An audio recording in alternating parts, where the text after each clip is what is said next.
বাজার পরিস্থিতির খবরাখবর জানবো। এই মুহূর্তে মানিকগঞ্জ থেকে নিত্যপণ্যের বাজারের খবর জানাতে যুক্ত হচ্ছেন সহকর্মী আব্দুল আলিম। আলিম, নিত্যপণ্যের দাম কি বেড়েছে কিনা সে বিষয়টি জানাবেন, আর কি বলছেন ক্রেতারা?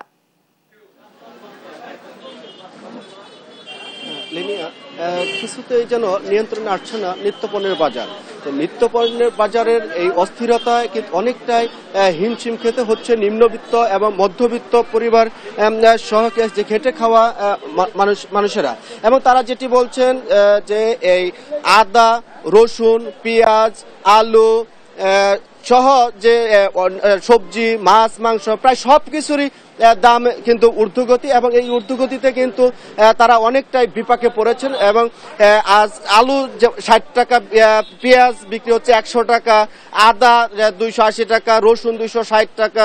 তো আসলে নিম্নবিত্ত এবং খেটে খাওয়া মানুষের যেটি বলছেন যে পণ্যগুলো ছাড়া সংসার চালানো দেয়, আসলে সেই পণ্যগুলো যদি নিয়ন্ত্রণে না আসে তাহলে তাদের সংসার চালানোটা অনেকটা দায় হয়ে পড়েছে বলে ভোক্তারা জানিয়েছেন। ভোক্তারা যেটি বলছেন যে আয় ঠিকই রয়েছে, কিন্তু ব্যয়ের পরিমাণটা বেড়ে যাচ্ছে, এতে করে তারা সংসার চালাতে হিমশিম খাচ্ছে বলে জানিয়েছে ভোক্তারা। এবং ভোক্তারা দাবি করেছেন যে বাজার মনিটরিং না থাকার কারণেই এই অসাধু ব্যবসায়ী চক্র প্রতিনিয়ত এই ধাপে ধাপে কিন্তু এই পণ্যগুলোর দাম বৃদ্ধি করে যাচ্ছে। এমনকি এই নিয়ন্ত্রণ যদি না করা যায় তাহলে অনেকেই কিন্তু সেটি অসন্তুষ্ট প্রকাশ করেছে। এবং তারা যেটি বলছেন যে বাজার মনিটরিং যেন সরকারের পক্ষ থেকে অবশ্যই জোরদার করা হয়, সে তার দাবি জানিয়েছে। তো আমরা এ বিষয়ে কথা বলেছি জেলা প্রশাসন এবং ভোক্তা অধিকারের সংরক্ষণ অধিদপ্তরের সহকর্মী পরিচালক আসাদুজ্জামান রুমেল তার সাথে।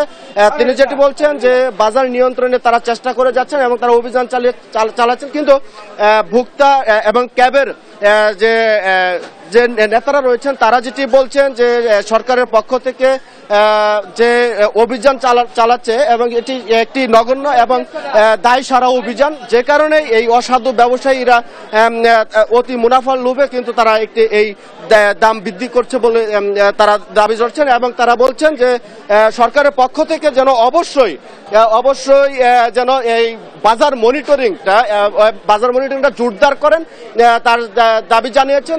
না হলে এই নিম্নবিত্ত, মধ্যবিত্ত এবং পরিবারের অনেক পরিবারই কিন্তু অসহায়ত্ব প্রকাশ করছে এবং বাজারে আসলেই কিন্তু তাদের ঘাম ছুটে যায়। এবং তারা যেটি বলছেন যে আগে 500 টাকা নিয়ে বাজারে আসলে ব্যাগ ভর্তি বাজার নিতে পারতো, কিন্তু এখন 1000 টাকা নিয়েও বাজারের একটু অর্ধেক বাজারও করতে পারছেন না বলে ভোক্তারা অসন্তুষ্ট প্রকাশ করেছেন এবং তারা ক্ষোভ প্রকাশ করেছেন। তলিনিয়া, এই ছিল আমার কাছে বাজার থেকে সর্বশেষ খবর। আলিম, ধন্যবাদ আপনাকে। দর্শক, মানিকগঞ্জের বাজার পরিস্থিতি জানছিলাম সহকর্মী আলিমের কাছ থেকে।